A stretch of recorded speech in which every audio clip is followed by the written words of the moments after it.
Hello bookworms! Long time no see. Most likely, unless I post a different video first. But I think this is going to be the one. Today I'm going to be sharing my end of the year TBR, but before I tell you about those last books that I really want to read this year, I'm just going to give you like a little bit of a catch up on what we've been doing this fall. We've been really busy, and that's the reason that I haven't had any time to film videos. It's all been like very fun stuff, but it's just been like, our weekends have just been absolutely packed. Filming and editing has just not happened. So I'm going to share some photos too so that you can have like a little visual of what we've been up to. So first of all, we went pumpkin picking and that was really fun. I don't know if you live in New York, but if you do, you'll know that it rained like for 16 weekends in a row. It was insane. So the day that we went pumpkin picking, it was actually pretty rainy, which was kind of a good thing because it wasn't crowded, which was really nice. We did have to use umbrellas, so it was, not the most perfect of days for pumpkin picking, but it wasn't too bad. It was totally fine. And we had a lot of fun. We went with a bunch of friends and yeah, we got our pumpkins, which I think squirrels ate. Thankfully, they didn't start eating them until after Halloween. We had them on our stoop, but every day we would come home from work and there would be like a hole that would get bigger and bigger and bigger until we had to get rid of them. We also went to this very cute little cafe and we drank pumpkin spice lattes out of actual pumpkins. I just thought that this was so cool. It was definitely a long wait for them, but I really enjoyed getting one and it was just so fun and festive and fall. Andrew did not love it, and neither did my dad. My dad just got like a regular cappuccino in a regular cup, not even in a pumpkin, and he had to wait super long because he was with us for his drink. But nonetheless, I thought it was a fun fall activity. I wouldn't be surprised if more places start doing something like this in the future. This business where we got it from was like very small, clearly not ready for the demand that came along with this viral pumpkin drink. But it was great. We also saw the Taylor Swift Eras Tour film and I really loved it. I kind of want to go again. I have just been in like full-blown Swiftie mode. It's been so much fun and I cannot stop listening to Taylor's version of 1989. That is basically like what I did all of my Thanksgiving cooking too. We also visited a really cute indie bookstore on Long Island called The Next Chapter. Their setup was really adorable. They sell new books as well as a lot of like used books. So they do accept donations, which is really good to know because I always have a ton of books that I have read and I'm ready to have go to a new home. This was the same day as our pumpkin spice latte day. Andrew and I also hosted a Hobbit feast / Friendsgiving at our home, and that was a lot of fun. That was a lot of cooking, and I literally drew like a diagram of our table so that I could figure out where I was putting everything that was going to be on it. And yeah, everybody kind of dressed like Hobbit-esque. Not like, costumes or anything, but like the vibe. And it was really fun. We had a great time. We also went and visited Andrew's parents in New Jersey, and we went to this like outdoor music and food festival at a vineyard, and it was so much fun. They had like more food than you could possibly imagine, and live music, like I said, and lots of wine tasting, and we just had a blast, and my dad actually came with us as well, so it was a lot of fun. Really great weekend. In looking at my camera roll, I found 3 more things to share. The first one being that we went to this thing called Blaze where they have a ton of carved pumpkins. They also had like an 8-foot tall Taylor Swift one, which was very, very cool.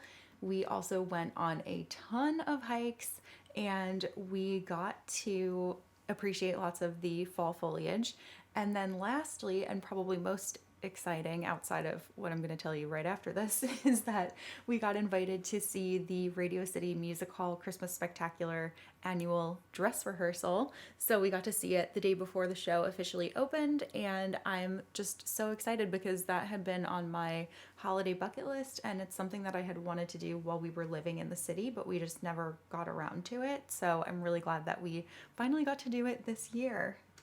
And then lastly and most exciting, but I'm not going to post a photo, is that my nephew was born. So my brother and his wife had a baby and he is just the cutest, most perfect little guy, but I don't know how they feel about photos of the baby on social media or anything. So I obviously don't want to like do anything to infringe on their privacy or my nephew's privacy, but he is just so cute. We're gonna see him today for Thanksgiving, and I'm so excited to hold him and to pinch his little cheeks. And now I'm going to move on into my end of the year TBR. So first of all, I absolutely have to read 13 books before the end of the year, because if I do that, then I will hit 200 books for the year. So I'm like so close that it would be terrible if I didn't hit 200. I think I would like regret that forever. So I am going to be like very, very focused on doing so. I'm actually kind of planning to read a bit less next year, but I want to like not necessarily go out with a bang because I'm still going to be reading. I just don't think I'm going to hit 200 again. So these are the books that I am most inclined to pick up. So first up, I have Beartown by Frederick Bachman. This is one of the only 2 books left on my 12 books to read in 2023 list. So I feel like I have to do it. And I've had this on my TBR for so long that I kind of feel like if I don't read it this year, then I should probably just unhaul it because it's been so long. And like, I don't know, I haven't read it yet.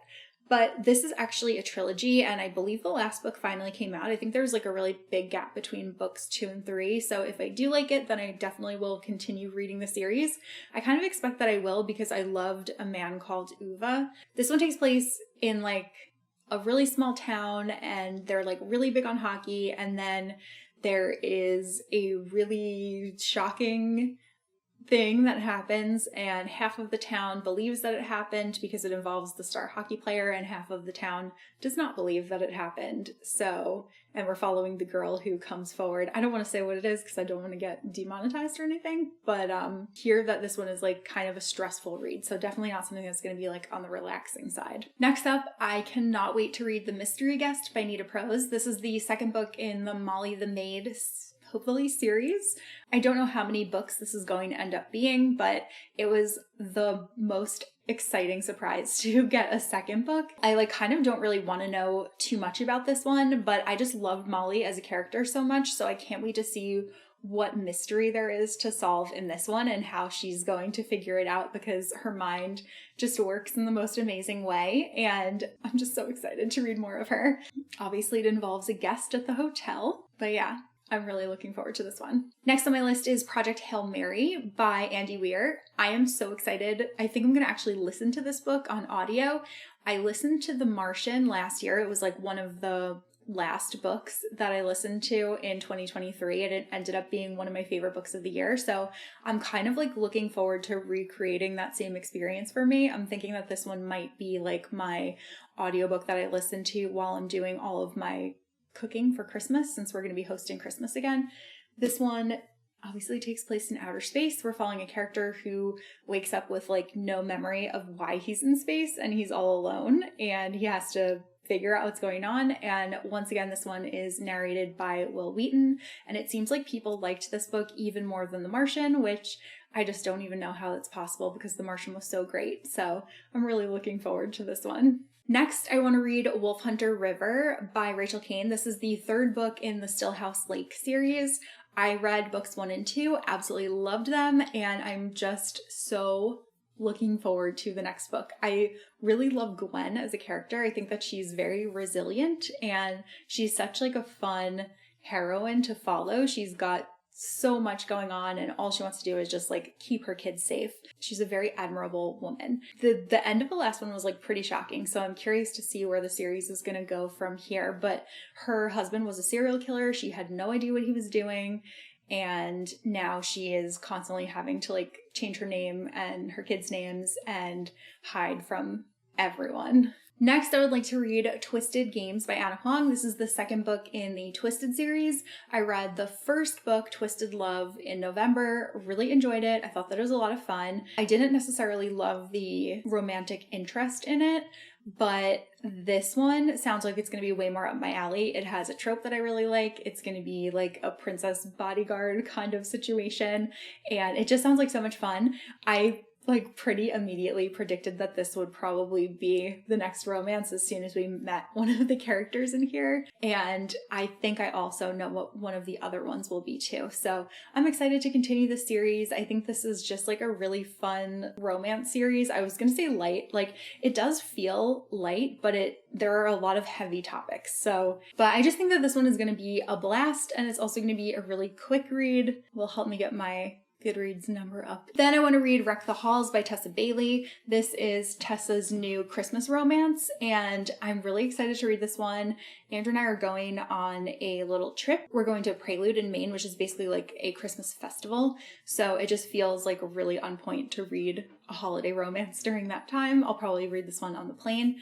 I'm so excited to just be like in full-blown holiday mode. I think it's going to be an absolute blast. This one also just like sounds super fun. So we're following two characters who are both, I think they're both like children of a famous band, but like obviously different members of the band. And one of them has been just like trying to avoid the limelight. She spends her days restoring old books, and she ends up getting offered like a ton of money from a producer who wants her to go and like reunite with the band. And then that's how she's going to run into her kind of nemesis, but I imagine they'll fall back in love, and it all takes place around Christmas time. So sounds fun. Next is a nonfiction book that's coming out at the end of November that I pre-ordered. It's called Welcome to the OC, The Oral History. It's by the showrunners Josh Schwartz, Stephanie Savage, and Alan Sepinwall. Alan was not a creator, but he was just like a very avid OC fan. So I am also an avid OC fan, and I'm really I've been really enjoying pop culture books and just like reliving the nostalgia of some of my favorite shows. So I think that this is going to be a really fun listen, and it's done through like interviews, and I'm really hoping that they'll actually have like the actors speaking their lines. That would be super cool. I have a feeling I'm going to end up loving that book. Then next is a new release. So Ruthless Vows by Rebecca Ross. This is the second book and the concluding novel to the Divine Rivals or Letters of Enchantment series. I just loved Divine Rivals, like beyond loved it. And I've been dying to know what's going to happen next and how the story is going to go. So this one comes out on December 26th, which is the day after Christmas.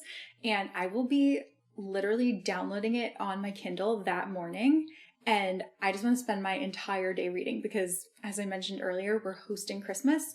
So I know that on the 26th, after days of like cooking and hosting and everything, I'm just going to be like dead. And I would like to be dead with this book. Then another one, which is another concluding novel, I'm looking forward to reading This Cursed Light by Emily Thiede. This is the second book in the last Fenestra series, and we are following Alessa, who is a Fenestra, and her romantic interest Dante, and they're trying to like save the world from these, I think it was like giant bird things. But the first one was really fun. It's like pretty angsty and there's really fun banter.